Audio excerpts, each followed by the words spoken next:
Good morning. Good morning. How are we all doing this morning? I'm sorry, I've got to stop something because I can hear myself in the background. Um, yeah, that's going weird. Let me try that again. Good morning, everybody. How are we all doing this fine day? Al Grierson has just popped into the chat. Morning, Al. Um, I got to admit, I woke this morning with very mixed feelings. Last night's mental health awareness panel was apparently a great success, and we've got a couple of comments in the chat just about that. Actually, let me throw those up on the screen very, very quickly. Lou Carney says, fantastic show last night. Thanks very much indeed, Lou. And you were an integral part of it, allowing it to actually happen. And there is Gary Muirhead. Good morning, Mark. Good morning, guys. Fantastic show last night. Loved it. Thank you, Plantworks. Yeah, thank you, Plantworks, for helping us put on last night's show. And I want to say a very special thank you as well to Steve Kerslake of Construction Sport, to Steve Williamson, and also to Andy Stevens, who all took an active role last night. Problem is, I was left with the realization that the industry is standing by idly while more than 500 people take their own lives each year. Social media posts, leaflets, on-site signs, and even dedicated live streams are never going to cure this issue. The industry really does need to take a big step back from its current attitude towards its people and rethink how the industry really needs to work. I understand the need to satisfy shareholders. I've been there. But should that really come at the cost of a human life? Now, obviously, one of the key drivers of mental health issues and potentially even suicide as well among the UK construction ranks is a lack of job and financial security. As you'll hear from our first news story, that looks set to get worse before it's going to get any better. So, with so much news, bad news around, today's newly reintroduced question of the day slot will hopefully allow you to think about happier times ahead. So without further ado, let me roll the intro, post the reintroduced question of the day, and get this show on the road.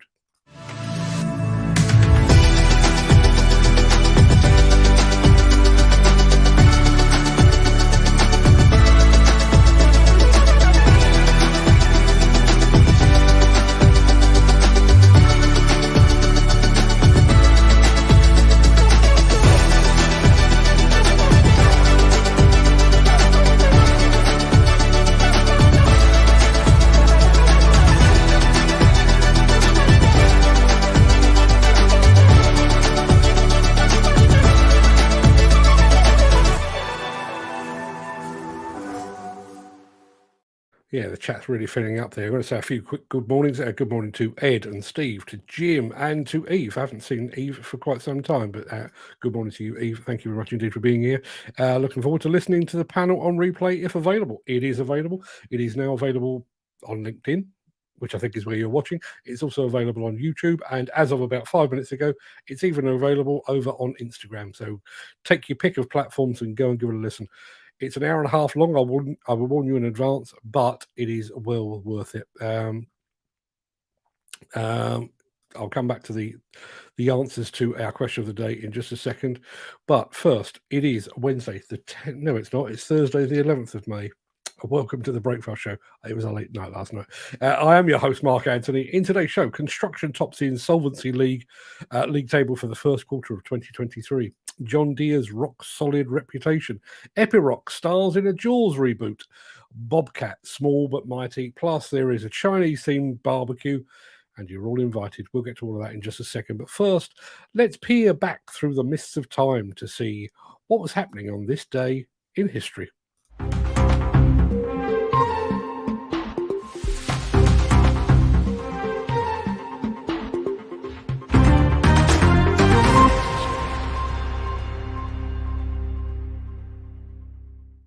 And on this day in 1812, British Prime Minister Spencer Perceval was assassinated in the lobby of the House of Commons. In 1820, HMS Beagle launched. You know HMS Beagle, the ship that would later take a young Charles Darwin on his famous scientific voyage. In 1956, Elvis had his first entry on the UK charts with Heartbreak Hotel. Don't remember 1956, but certainly remember the song. In 1969, a little-known comedy troupe was to form. On this day, Monty Python. In 1981, Andrew Lloyd Webber's musical Cats premiered in the West End of London, and it's still going today. Not sure that's a good thing or not. And on this day in 2010, David Cameron became British Prime Minister. Yes, and we all remember how well that went. Now, before we get into the meat of the show, let me remind you of our question of the day, and let me do so using my new computer game avatar. And it sounds like there's going to be a few more of those kicking around the place, but I'll tell you more about that later.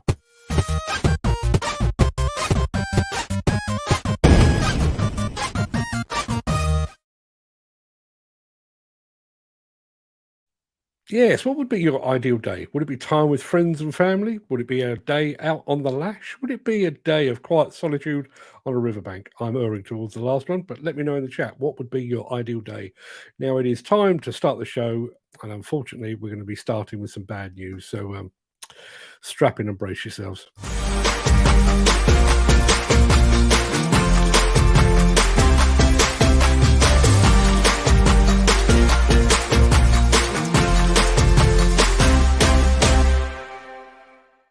Yeah, to save time this morning, I actually pre-recorded this news story late last night as the news broke and while we were getting ready for last night's show. So rather than reinventing the wheel, here goes.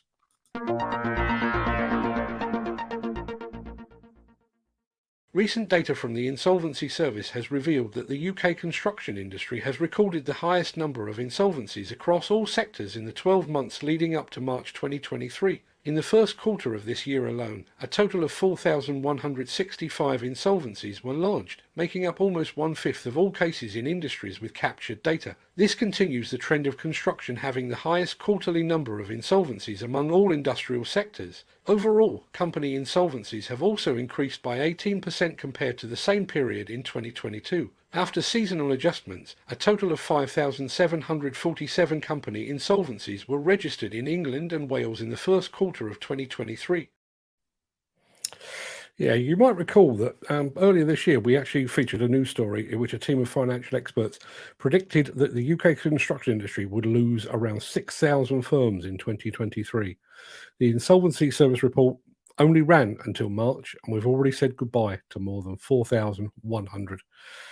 It's clearly bad now, and there's no signs of it getting any better as far as I can see. Now, incidentally, if you stuck around for the after show chat yesterday, you might recall that we spoke about artificial intelligence, AI, and how I was using it in the creation of video content. Well, just to let you know, that news story that you just watched was initially created using ChatGPT, using source material that I fed it. And the voice on that video that you heard was not actually mine. That was an AI simulation of my dulcet tones. Probably the only clue is the fact that the AI didn't stumble over its words. But I deliberately did it last night because we've been talking about it yesterday, and I wanted to show you just how slick it was and how alarming it is. Right, let's get on with the show.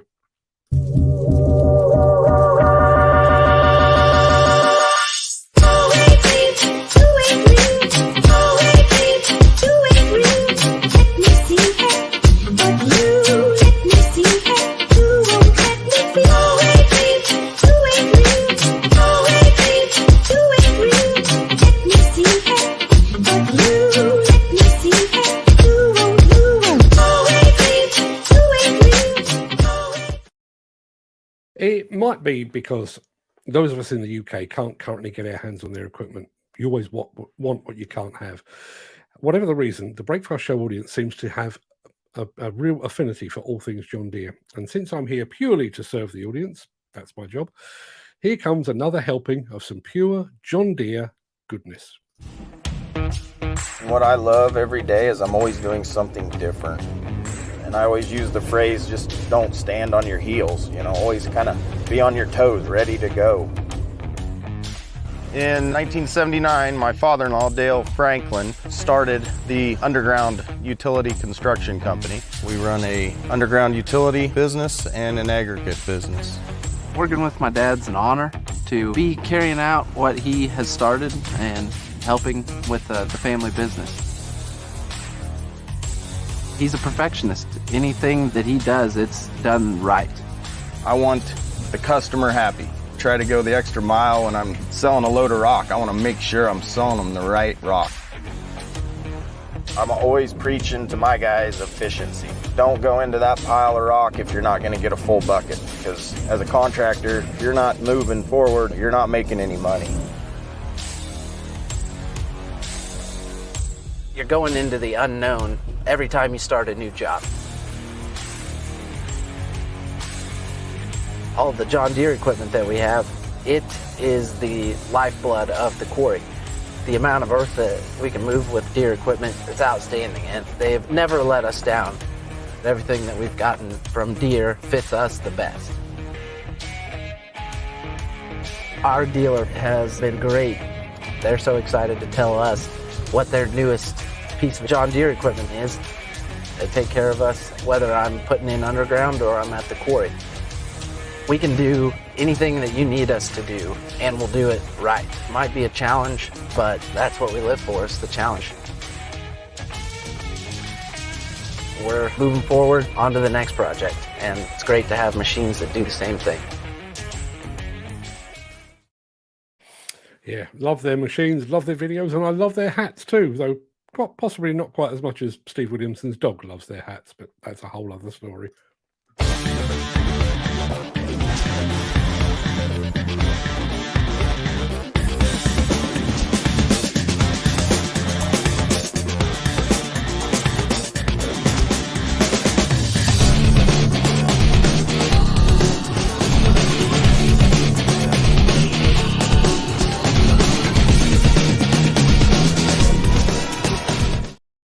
It was probably all the talking that we did last night, but I awoke this morning with a severe case of the munchies.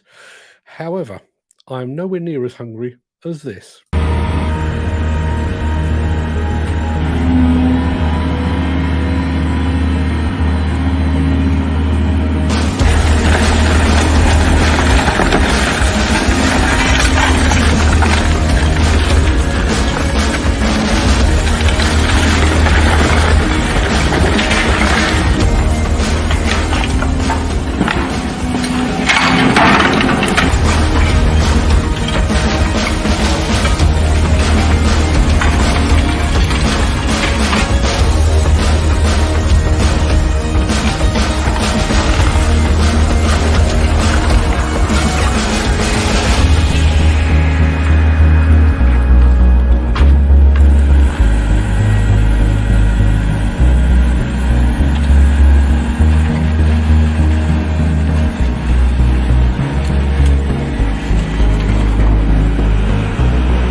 Yeah, that really is some fine demolition equipment from the mighty Epiroc, and lots of great comments this morning.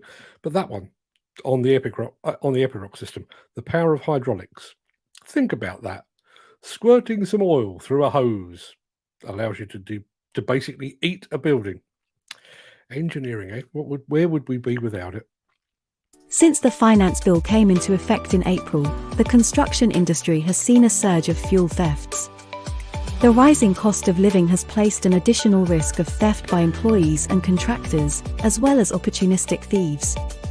By using diesel dye and placing warnings of its use, you are sending a clear message that this is your fuel.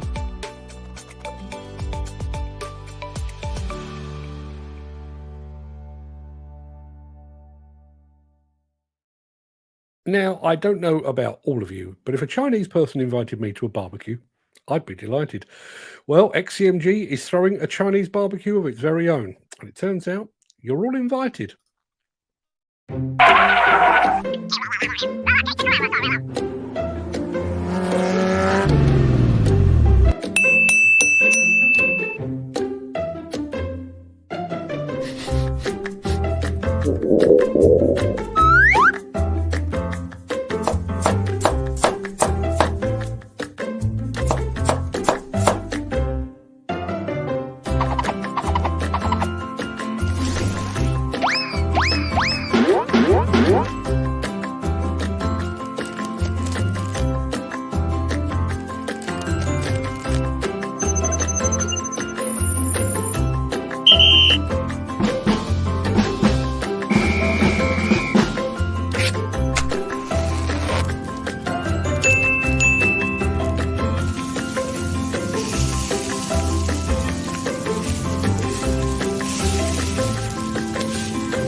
I've got no idea what that was all about. What I do know is it's made me feel even hungrier than I was before. Turns out I'm not alone. Al Grierson over in luxurious Luxembourg says, okay, now I'm hungry. Predictably, Ken Hatcher says they could have done me a pizza. Yeah, I wonder, could they? So look, well, cool XCMG vid. Yeah, absolutely right. Now, at this point in proceedings, I normally get to air one of my many pet gripes, but I'm going to take a day off today. Last night's show about construction mental health and construction suicides was a timely reminder that my gripes, which were already pretty insignificant, are nothing compared to what some people are going through. In addition, I'd quite like to get to the after show chat so we can talk about last night's show, about the rising construction insolvencies, and so I can see what you all consider to be an ideal day. So to speed things along, here is one final video from our friends over at Bobcat.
It's a weird thing, and I have a real issue with ride-on machines. They never look quite right to me, and that you stick a Bobcat logo on the side of it, and all of a sudden, it just seems to make sense. Maybe it's just me.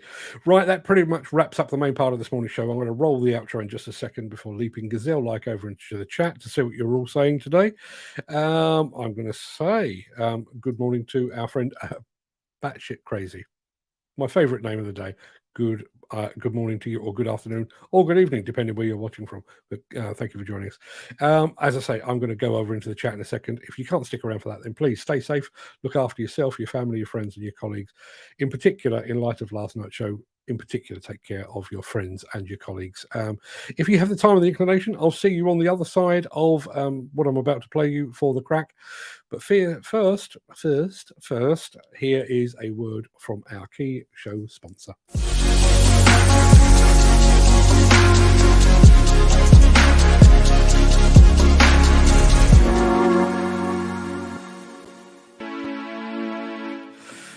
Right, good morning all.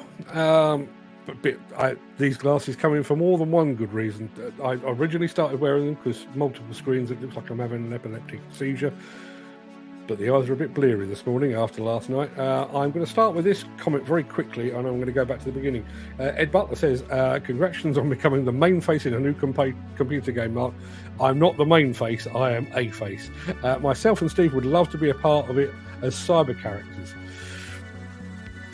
At about 11 o'clock last night, I sent the developer of the game the cartoon of you and Steve, and hopefully, you may well be in the game as well. And by the sound of it, because it is a health and safety, construction, demolition related game, I think your characters are likely to play a more active role than mine. I'm not even entirely sure why I'm in there, apart from the fact that I look like this. But yeah, I'll keep you posted on that, fellas. Let me go back to the very beginning of the chat and see who was first off the mark. Nick Drew was hot off the press this morning. Are those umbrellas? Looks like he's got some dodgy weather. Beautiful sunny skies here today. Good morning, Nick. Just sent you some photographs from Samota. You may have those by now. Use them as you see fit. excuse me, bit of beard in my teeth. Lou Carney, who was indirectly responsible for last night's show. I've been talking about doing a show of that nature, and Lou immediately threw the Plantworks hat into the ring and said that they would support it, and I'm mighty glad they did. We had some new people on the show last night, actually in the audience, as a direct result of Plantworks helping to promote the show, which is fantastic. So thanks again, Lou. Look forward to seeing you very, very soon. Good morning, Mark. Good morning, guys. Fantastic show last night. Loved it. Thank you, Plantworks. Echoing my sentiments entirely. Thank you very much indeed, Gary. There is Ed Butler. Apologies to you, Ed. I know you popped into the show last night, but for some reason, every time I added you to the show, you popped back out again. I don't know whether there was a dodgy connection. I think you were actually in a car or in a machine or a truck or something. Just wasn't holding the signal, so I kept seeing you coming and going, and I couldn't get you to stick. But thank you very much indeed for being there anyway. There is Mark Whiting. Good morning to you, sir. Thank you very much indeed for joining us. Stephen Guthrie. Good morning, Stephen. Thank you very much indeed for joining us. Dan Cullen's in the house as well. Apart from my Plantworks colleagues getting all the names wrong, that would be me. Yeah, listen, I have buttons for this. Peter McKenna will tell you I have buttons to send messages to our regular viewers. And even with buttons, I get it wrong. So don't feel bad, Lou. Don't feel bad at all. Al Grierson, as I said, is here. Good morning, Mark. Good morning, gang. All the way from, I've decided I'm now referring to it as Luxurious Luxembourg. My show, do what I like. There is Steve Williamson. Steve made a fantastic contribution last night. And I do think he brought a real degree of realism. If you didn't see the show, Steve did speak very openly about his own mental health issues of a few years ago. Both Andy Stevens and Steve Kerslake basically talk about mental health and male suicide in construction. Not for a living, because they both have a living to do aside from that, but they both do it professionally, let's say. Whereas Steve came in completely raw and completely open, and made some fantastic contributions. So thank you very much indeed again for that, Steve. You were an absolute star. Great show last night, says Ed Butler. He's going to be tuning in to watch his mate, wasn't he? Good morning, Mark. Been a minute since I've listened in. Looking forward to listening into the panel on replay if available. As I've already said, if you missed last night's show, there is an hour and a half of it. If you're watching on LinkedIn, just search my profile. You'll find it there. If you want to go over to YouTube, you'll find it there. Instagram, you'll find it there. It's in all the places. Just go have a look. As I say, it's an hour and a half. It does take quite a long while to get through, but some of the points raised really are extremely valid. Some really, really good comments. One of the comments that came out last night, and I can't remember who actually said it. I think it may have actually been Steve Williamson. The idea of having more women on site, and maybe the presence of women will allow men to open up and talk about, how they're feeling and that kind of thing. Never thought about that before, but it's an interesting point. The other one that came out, although there was a mental health expert, Danny Kearney, morning Danny, if you're watching, in the audience, and I suggested maybe we need to get a little more graphic in our depiction of mental health, and more specifically suicide.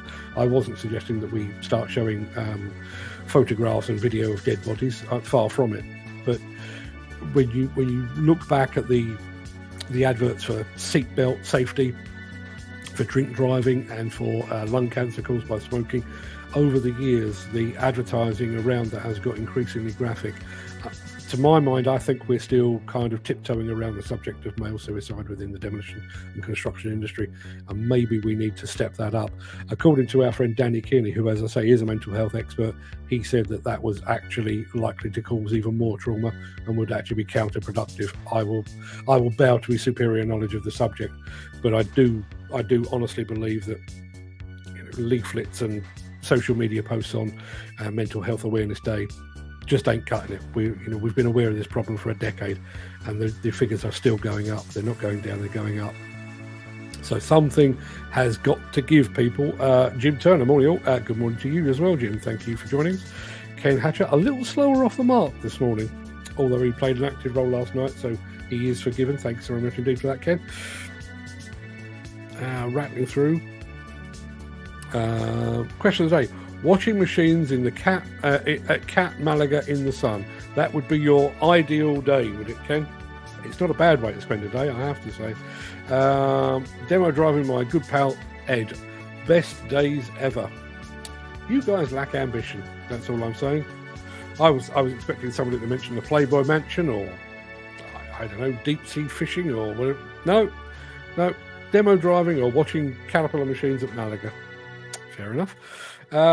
Question of the day. As long as I'm not ill, meeting you guys at Plantworks. Peter, if you're not ill, please come and meet us. I will do my level best to make it your ideal day. I don't know how I'm going to do that because what you see is what you get, but if we can help along the way, we certainly will. Jim Turner, where is Jim Turner? There we are. Question of the day. Making winning enough money to be able to not have to work for anyone else, just do my own projects, but a normal perfect day, going to an auction and dropping on something you really need for a bargain price. Don't we all love a bargain? Don't we just love a bargain? Yeah, there's a charity shop just around the corner from me. I've already previously mentioned the fact that I do love clothes. And every once in a while, there's a cafe next door that does a fantastic bacon roll. So I occasionally pop down there when the wife isn't looking and stuff my face with a bacon roll. And I sometimes pop my head next door to see what's on offer in the clothing department. Picked up a couple of nice jackets in there, I have to say. And although I feel bad having done it to a charity, because I like clothes and because I know clothes, I've picked up £400 blazers for a tenner on occasions. So yeah, all happy days. Al Grierson says, question of the day, ideal day, it's 20 degrees, no rain, and a whole day to wander around sites with my camera. All joking aside, and I do think that is why this show works. It's not down to me. It's not down to the quality of production, although I think that has improved over the months and years we've been doing it. I think the thing that makes this work is that you guys don't just do this for a living. In fact, Al doesn't do it for a living at all. You do it because you live it and breathe it. And accidentally, and it is purely accidentally, I think we've managed to tap into that. You know, people that are digger drivers and that kind of thing, you don't just finish at 5:30, 6 o'clock at night, pack up and go home. You go home and you are still living and breathing it. You're watching this kind of thing on YouTube. You're searching for more information. I wish I could claim that I'd spotted that as a potential outlet for my creativity. I didn't. I was just desperate. Didn't know what else to do when the COVID hit. But we do seem to have tapped into that. Eve Lemex says, wonderful, thanks. I'm going to put aside some time to listen to the panel tonight. Yeah, make yourself a large pot of tea, I would suggest, because it is an hour and a half, and give it a good listen. An amazing show last night, and well done to Plantworks and everyone involved. Yeah, keep saying it. The one thing I will say about this, now I realise that Plantworks is going to host Andy's Man Club, and they suggested that we all do a bit of a get-together among the people that were speaking last night, although obviously Steve can't be there because he has the little matter of his wedding to take care of. But Plantworks stood to gain nothing from last night, apart from the fact that we mentioned them, but we mention the Virgin every day anyway. They stood to gain nothing from last night's show, and yet they were willing to put up and say, yep, we'll back that show and help you make it happen. And we'll spread the word across our network as well to make sure as many people are aware of it as possible. So it really was an altruistic thing that the fine folks at Plantworks did. So yeah, go Plantworks, go for the diggers, but stay for the really good people. And I would put Lou Carney and Angela Spink in amongst those as well. That's like a 1980 ZX Spectrum graphics. That's my computer avatar, and I'm delighted with it. I don't want to be polished and slick like a Call of Duty game. I thought that just worked to me. You missed my welcome message. I think I went back and corrected that, Dan, but my apologies. The problem is when I start this, I've mentioned this before, when I do this show, I go live at 10 o'clock on the money. And it usually takes somewhere between 10 and 15 seconds for the message to then go out to Facebook, to Twitter, to LinkedIn, and to YouTube that the show has started. So there's a 15-second lag. So initially, I'm sat here looking at the screen, and you can't see it, but at the top of my screen up there, I've got a count of how many people are watching. And for the first 20 seconds or so, I am basically sat here completely alone. And then when all the social media platforms actually catch up, I just have a deluge of people arriving. And I'm sat here busily pressing buttons and looking at the screen and trying to figure out who's here and who I need to send a message to. But my apologies, but I did make up for it. Now, we're going to get philosophical here. Trust Gary Muirhead to bring some good sense to the proceedings. Question of the day. What would be your ideal day? To have a world that we can all live in peace without fear of war, where no one goes without food, the end of homelessness, the end of poverty. If this is not possible, then a trip around the Steelers factory would do. Thank you. I'm doing my best. Funnily enough, I'm actually due to speak to the fine folks at Steelers later today. I will be mentioning you again, Gary. Somebody sent me this morning on Twitter, and I can only assume that it's real, the fact that the US, I'm assuming it's the US government, have now created a video to show you what to do in the event that you find yourselves in the middle of a mass shooting. They've not outlawed guns. They've not made it harder for people to buy automatic weapons. They've created an advertising campaign, which in many ways, tenuous link, but in many ways that completely reflects the discussion last night. We have 500 people killing themselves in the construction industry every single year. And what do? We send out leaflets, and we put up signs in site canteens, and we put up social media posts when Mental Health Awareness Day rolls around. I'm with you 100% on that, Gary. Wouldn't that be a lovely place to live, eh? Steve Williamson has answered the question of the day. Yeah, both of the guys are looking to get back behind the wheels and the levers. Question of the day: camper van, Cornwall in the sunshine, 3 Daxes, that's Dachshunds to the uninitiated, a large gin and a recliner, bliss. Nice, very nice.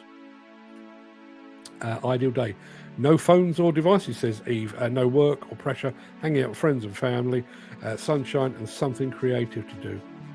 Sounds very nice indeed.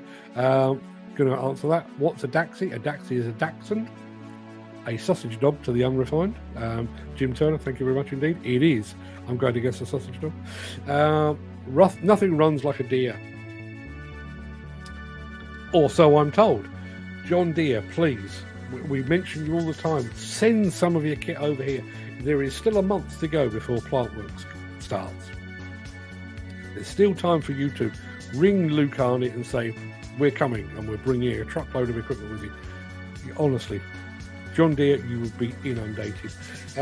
Al Grierson, emphasising that point. I wonder where when the new original Deere series excavators will make it to Europe. I wonder when. I wonder if. Are there plans? I would wish there were. It's unbelievable how many guys are looking for work at the moment. My groups have jumped tenfold with guys and ladies looking for jobs. When is your mate Neil Edwards coming back for an update? Projects for the year. Have some news on that. And I'm not absolutely sure Neil is coming back. I'm hoping he will, but there have been some changes. As you may well know, John Deere, I'm looking at John Deere and I'm talking about something else. Builders Conference was actually bought out back in December last year. And they have been busily rebuilding the system that logs all of those new contract awards that Neil spoke about on a monthly basis. Well, we are now in May, and the system still isn't quite up to the standard that it needs to be. It was a mammoth task. If you imagine, thousands and thousands of new contract awards that have to be deciphered and collated and everything else. So I think they'd allowed like 3 months for the job. We're now 5 months into the job and it's still not complete. I'm hoping against hope that I'm going to get a phone call. I spoke to Neil just yesterday, actually. I'm hoping against hope that he's going to phone me up and say, we've finally cracked it. We're back up and running. Make way. I'm coming back on the show. But as it stands at the moment, I don't expect to see Neil anytime soon because they've got a lot on their plate at the moment. They've got some really nice kit, John Deere. Just wish they would come to the UK with heavy equipment. Gary, write to your local MP or something. John Deere, and Wirtgen are here. John Deere and Wirtgen, same organisation, and I don't know who owns which, but one way or another. We also know that John Deere have their agricultural equipment here and are very successful with it.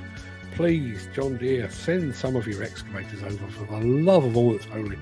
There we are, Peter McKenna. They've always served in the UK tractor market. Why have they never had an imprint with their plant? They've been and they've gone, and they've been and they've gone, and as it stands at the moment, they're staying gone. Peter McKenna, it's the same for all jobs UK-wide at the moment. Beginning of the year has always been a numbers game. Yeah, you're absolutely right, Peter. I totally agree with that, and I hope you got your new welcome message this morning, because I fixed it yesterday. But there are some times when you look at these league tables and you rather wish that construction wasn't quite so highly ranked. When you see the annual statistics for site accidents or work accidents and work fatalities, construction is always there or thereabouts, in sort of second or third place often. And now obviously we've had the league table of insolvencies from the beginning of the year to March, to the end of March. 4,165 companies that have gone pop since the beginning of the year. And think about that.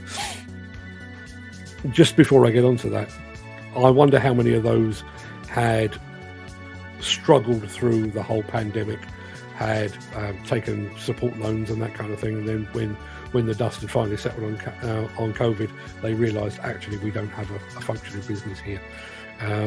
But getting back to that, think about the breadth of those insolvencies. Yes, I feel very, very sad for anyone that has lost their business. I've done so in the past.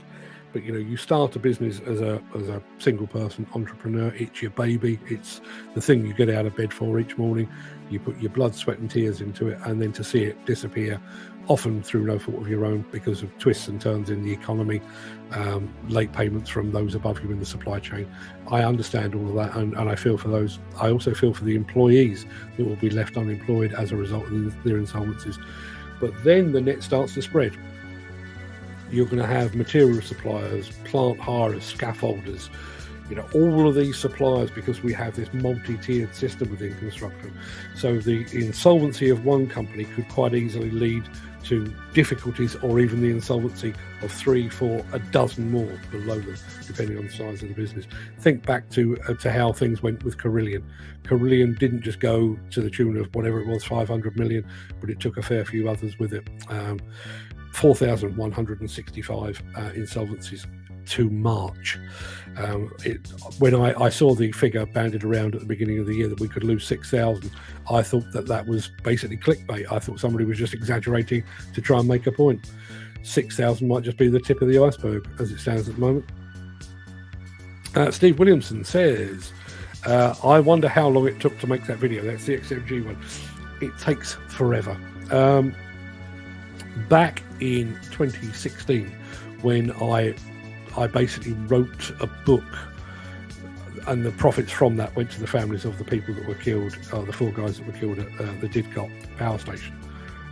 I got Fred to do a stop motion video of the books. So we had 4 piles of the books, and they went up and down in time with the music. Seemed like a good idea at the time. It took hours. And was it worth it in the end? Well, we sold a lot of books, and we sent some money to the families, so I guess so. But yeah, it really is an incredibly time-consuming process, and because of the way they've done that's obviously a real stop motion. It's not like a computer-aided stop motion. So you basically take a photograph, move an item, take a photograph, move an item, and each time you're moving. And when you saw that, you're moving multiple items at the same time. It takes forever. But it was worth it, because Dan Cullen reckons it was a cool vid. I totally agree with you. It's amazing how many plant jobs now want GPS experiences, Peter McKenna. So many ops out there that don't have the experience with trading over £400 mark. Not many can afford it after the slowdown at the end of last year. And there again is another shortcoming in our training regime. We all know Steve Williamson has been on this journey for quite some time. He'll back me up on this. We have all seen the rise and rise and rise of GPS over the last 10 years. Why is it that we don't have enough training spaces out there to bring the industry up to the level that the equipment is now at? It's not like it's come out. It didn't land from Mars. We've known about this for ages. Can't wait to see all you guys at Plantworks. Do you know, it's I mean this in the nicest possible way, assuming Lou Carney is still watching. I've been doing the old SED show and obviously the Plantworks show that has effectively taken its place. Been doing it for years and years and years, and it's always a case of looking forward to seeing this manufacturer and that manufacturer, catching up with him on that stand, checking out that new piece of equipment that I've only seen a photograph of and stuff. I'm going to be doing all of that, but the thing I'm looking forward to most is actually getting to hang out with you guys in person. I've met a couple of you in person, Steve, Ed, Ken, but there's a whole lot more of you guys that I'd love to catch up with. And even if that means I've got to go to Scott Plant at some point, I'm coming up to see Gary Muirhead, who supplied that. Mick Saunders just joined us. Morning, Mick. Thank you very much indeed for being here. Dan Cullen says, I may have a new update for you all next week. Onwards and upwards. I wonder what that could be. Congratulations on becoming... Oh, we've done that one. Not going to dwell on that. There is our friend over on YouTube, Batshit Crazy. Name of the day. There you are. That little Bobcat looks the perfect agile machine for little jobs in tight spaces. Yeah, I mentioned after the video played, I've driven ride-on machines of various types, and they always feel a bit toy-like they're not really a piece of construction equipment. And yet you paint it white, you stick a Bobcat logo on it, and all of a sudden it looks kosher. Maybe I'm just too much of a Bobcat fan. Anyone watching last night may have spotted I was wearing a Bobcat hat, not because Bobcat were involved in the show. It was the one that was nearest to hand, to make a change from this one. Peter McKenna, you got a new job. It's going to mean less moaning about other lads on site. I think that's aimed at our friend Dan. Perfect little tool for doing small jobs in the middle of nowhere for tight access jobs. Totally agree. It's a good day here, but I've seen on the news that areas of Harlow and Essex are under 2 feet of flooded water. We had a downpour here yesterday. You know that rain where it bounces off the floor? We had one of those, and it lasted for about 20 minutes, and we've now got outside my house, there's I'm at the end of a cul-de-sac. Outside my house, huge puddle. Almost tempted to get the fishing rod out and try my luck. That big. Somerset had it bad too. Yeah, I saw some of that on the TV last night. Let's have a look. Dan Cullen. Steve was fantastic last night. Yes, he was. I'm gonna reiterate it. What Steve did last night, and he wasn't expecting it. It was completely unplanned. I hadn't warned him in advance. He just turned up and gave it his best. He's not generally a public speaker. He doesn't do this kind of thing for a living. But he really gave a good account of himself. And I was sat there listening to him, thinking that that's actually what the industry needs. It doesn't need multi-million-pound charities. It doesn't need people sat in ivory towers in offices trying to prescribe how we fix the problem. What it actually needs is the industry needs about 5,000 Steve Williamsons out behind the levers, occasionally putting their arm around those that they work with and making sure they're okay. If we had that 5,000 Steve Williamsons, if we could clone Steve, we could cure the problem in about 2 weeks flat. Unfortunately, we don't have that. Steve was fantastic last night, says Dan Cullen, and some things hit home. I don't know if more women on site would help, as there'd be more guys chatting and flirting with them. Would there, though? Would there? Maybe, but even that, and I realise there's a fine line between flirting and sexual harassment and all of that. I understand that. But if you were flirting with your colleagues, would that not put you in a slightly better frame of mind than if you were constantly worried about your next pay packet and whether you still had a job at the end of the week? I'm not. Please, I'm doing this live and off, shooting from the lip here. I'm not encouraging flirting and that kind of thing. I don't even know if that sort of thing goes on anymore, to be perfectly honest, because of the rules around sexual harassment and what have you, and inappropriate behaviour. But I do honestly think if we had a more mixed workforce, we could all talk amongst ourselves, and women, again, trying to be entirely PC, women are very good at talking. I'm married to one. Man alive, she would win an Olympic medal for talking. And maybe a few of those around might encourage a few more of us hairy-ass blokes to talk. If it did that, then maybe we'd have less of an issue.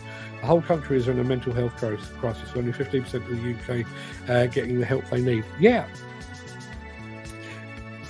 I'm glad you said that, Peter, because there is a bit of me that I'm slightly concerned, because there are now so many charities flying the mental health and construction flag, that we could end up with almost mental health fatigue, where we see it so often we just become numbed to it.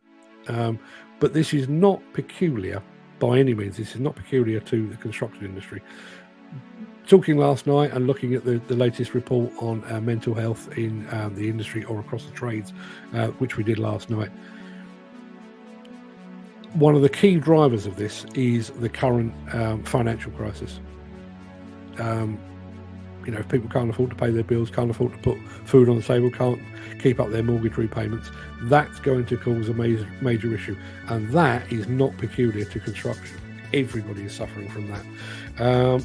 Mick Saunders missed the show last night, was watching my new props being fitted and chasing the hound around a boatyard. That was stressing enough. Well, Mick, if you need to chill out with some good old chat, you can go back and watch it again. We have so much more work to do with mental health and construction, so much box ticking. Women on site, yeah, that's an interesting point. Definitely felt that part of my informal role in construction has been a listening ear. Yeah. And again, one of the things that comes up so often in conversation around this subject is men don't talk. We don't. I'm equally guilty, so I can say that. We don't talk. We are afraid to appear weak and vulnerable to our colleagues and certainly to our superiors, who would see us as potentially as a weak spot in the crew on the site, and therefore you could be edged towards the door. Would the presence of somebody like an Eve and her listening ear, I don't know whether that's the left one or the right one, but a listening ear of somebody that wouldn't judge you in that way, would that not be a good thing? Would it? I have a friend who is an occupational nurse who works in the demolition and construction industry, and she genuinely gets men to open up, and I think they open up because she's a woman. She's not there to judge them and berate them and potentially report their shortcomings back to their boss. She's just there as a listening ear, as Eve said. A few more of those, please. Question of the day. Ideal day for Mick Saunders. Not thinking of Didcot and never hearing of a site death again. Very specific to this industry, but wouldn't that be fantastic? Imagine a world in which we get to the end of the year when the Health and Safety Executive issues its annual report on site acts or on industrial accidents and fatalities, and at the top of the list it says construction, zero. Achievable. Ultimately achievable if we take men and women out of the workplace entirely. That's not what I want. I don't want to be talking about an autonomous industry. What would be the point of that? The people are what makes the industry. But wouldn't that be a fantastic thing? And Didcot, wouldn't it be nice to just have Didcot put to rest, so that we could use it as a reference point, but never have to speak about it again with anger and frustration. Dan Cullen, question of the day. I love a good bargain. I buy things off eBay and get way below market value. I bought a £1,200 coat new for 250 quid. Fair play to you, sir. Take humans off site and that will become a reality. Yeah, well, see, the position I occupy in this industry, on the periphery of this industry, is I believe I'm here as a defender of the industry, and more specifically a defender of those within the industry, i.e. the people that are actually out on site, that get their hands dirty and that own site boots and hard hats. That's kind of where I see myself. So whenever I talk about remote control and autonomous machines, I'm actually thinking in the back of my head about the employment prospects for future generations of digger drivers and dozer drivers and such. But the fact remains that if we can't get our skills shortage sorted, if we can't get our mental health issues sorted, if we can't get our health and safety sorted, autonomy is inevitable. There will come a time when the tier 1 contractors will just say, enough with your mental health bullshit, enough with your dying on site, enough with you taking days off sick, enough. We are going to automate the entire thing and you digger drivers are out on your ear. Unless we can improve this industry to a marked degree, that is inevitable. We are heading reluctantly towards a future of autonomy. Demo driving in stunning locations, in stunning weather, eating in stunning restaurants, laughs, fun, beer, unlimited food, all expenses paid, and getting paid for it. You can't get any better than that. Doesn't sound like a bad gig, does it?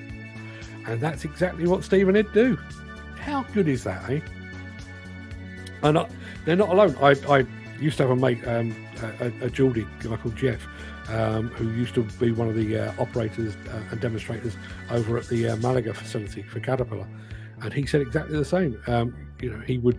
He basically lived in Malaga. He got up to the sunshine every morning, went and drove a dozer for a few hours, chatted to a few people, had a few beers with them that night, and then went home with wife and kids. Fantastic. What a way to live your life, eh?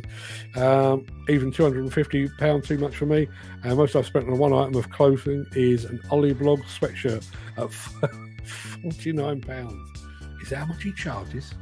Wow. We tune in because machine site work are not just what pays the bills. It's part of our life system turn-up. If I had millions in the bank, I'd still be in the cab grafting. The money would mean I'd have a lot more cabs to be in. We were talking about this the other night. Obviously, there was a big Euro Millions last week. I didn't take part, but we, around the family, we were all talking about what we would do if we had 150 million quid in the bank. And, kids all wanted fancy cars and, fantastic holidays and, footballer style homes and that kind of thing. And my son looked at me and he went, "You'd still go to work, wouldn't you?" And I went, "Yeah, yeah, I would. I'd probably be a little more chilled. The backdrop would probably look a lot sexier than it does at the moment, but I would still do it. It gets under your skin, people, doesn't it? How many people were on the show last night watching? I don't know. I've not checked the stats actually. We had a weird issue last night. Anyway, I was the feed was going out to YouTube, but I was getting no feedback from YouTube, so I don't actually know. But in actual fact, the watching live thing really doesn't matter that much. I mean, we have a couple of hundred people, sometimes 400 or 500 people watch this show each day in a live format, which is where we are at the moment. But all the main views come subsequent to that. We'll get 2, 3, 5, sometimes 10,000, depending on what the subject matter is. We'll get thousands of views afterwards. So I have to say, I don't really pay that much attention to the live figures these days because most people are watching on catch up. Love the retro gaming look. If they make me a character, I'd probably look like Wreck-It Ralph. And how cool would that be? How cool, Wreck-It Ed? I think that's what the world needs right now. They have to come to Europe. They must spend a fortune developing Stage 5 machines, and the no-compete with Hitachi has ended. I wonder if that is the thing that would prompt them. Now, I've just had some news in from Luke Carney. It's good news, but it's not the good news. John Deere will be at Plant Works. That's the good news. The bad news is it's only with their engines. Well. Did I address this one? The answer to that is I don't know. I will keep you posted. Yes, it is that. I've said this before, and I know you guys have all heard it before. You're probably bored of me saying it. Am I am I proud of 528 shows? Yeah. No, 508 shows. Sorry. Yes, of course I am. Am I proud with the quality of the broadcast? Of course I am. Am I proud of my sign? Damn right I am. Am I proud of my lovely new microphone? Yes. What am I proudest about? Community. The fact that I can literally, at a moment's notice, I can say to people, I'm about to go live, come and join me, and they will join me and they will take part. There is not another construction, demolition, mining, quarrying publication in the world that can do that. And I do mean literally in the world. We have built an amazing community here, and long may it continue. Them skid steers are brilliant. I've used the Ditch Witch equivalent. Ditch Witch, I remember Ditch Witch reporting on those from back in the day. Old Dan, that's a bit daft. What was Dan saying? Don't know. I'm not even sure who our Facebook user is, actually. Unfortunately, my signal wasn't very good last night. I couldn't have my say. I myself, Ed Butler opening up, I've myself experienced dark, unhappy times in the industry, and working in family business is a massive strain on mental health. Majority of the time, there's no off button from it. Well, there are a couple of things I remember from what I refer to as my mental health wobble back in the day. One was work. Work was tough and stuff. My biggest one was, bizarrely, my biggest issue was loneliness. I'm happily married, 4 kids, but just felt completely isolated by the whole thing. And that was the bit that I found hardest to deal with. And that no off button, there really isn't. Particularly, I understand that's the case from a family business, but when you're self-employed, I literally last night, while I was waiting for the show to start, I was doing that news piece on the insolvencies and teaching the AI what I needed to say. The show ended at about 8:30 last night. 11:45 last night, I was still answering emails and text messages from people that have been tuning in. You don't get to walk away. That's part of it, I think. I need to write things down more. Speaking last night, my mind is already thinking about the next thing, and I forget what I'm talking about. Steve, trust me, mate, you did a fantastic job. And I'm currently speaking to a company who want me to teach them how to do this. More than happy to do it. They're going to pay me for it, so why the hell would I not? But one of the things that I need them to understand is there are 2 things of content. One is the highly polished, well-produced, the fancy music and the graphics. If you think back to the film that my son Fred did of Ed and Steve at work in ConExpo, it's all whiz bangs and pyrotechnics and all the fancy stuff. That's one thing. Live streaming, it's raw, it's off the cuff, and people don't mind. People don't care. You think, and I think this is one of the things that gets lost in translation. The first word in the term social media is social. You wouldn't go down your local pub, Steve, with a set of notes of things to discuss with your mates. You wouldn't pore over how you want to phrase a particular thing, or is this politically correct? You shoot from the hip. That's where the value is. You listen, Steve, you do it yourself. You go live on TikTok. That has more meaning to my mind than a corporate video that somebody spent tens of thousands on, so that you know that what you're seeing is not the reality. Seeing you out on site doing your thing day to day, that's real. And I think that's what people really want. Dan Khan says, I'm with Jim Turner. If I had millions or a million, I could not be but in the cab enjoying what I do best and meet new folk on various sites. Only difference is I'd get Mr. Peter McKenna to be my chauffeur daily. Well, there you go. There is no AI that can be as good as me. Yet. That's all I'm saying. I'm trying to remember the name of the company that we had on our Built Robotics. If you get a chance to pop over to YouTube and watch Built Robotics videos of, I think they've got their system on a Caterpillar excavator. Admittedly, it's in the middle of nowhere. Admittedly, it is just digging a trench. It's not doing anything fancy, but that thing, would be a match for any operator. I think if you put a decent operator side by side, I think it would be neck and neck. Just pure productivity, because the thing will just go and go and go until a human intervenes and says, all right, you're done. Yes, you're right, Steve. It couldn't match you on a tilt rotator. It probably couldn't get its head around GPS and that kind of thing. But bearing in mind, we are currently very, very early days of very first generation AI. Wait until you see second, third and fourth generation. I wonder if we'll be having the same conversation then. Al Grissom says company will do that as soon as it's financially viable anyway. We're talking about autonomy. Yeah, you're absolutely right. The issue is that, to my mind, the glorious revolution, when it does come, we're going to go through stages. I was talking to a student in Australia day before yesterday about this, and she was asking my opinion about the way that the industry is going to pan out.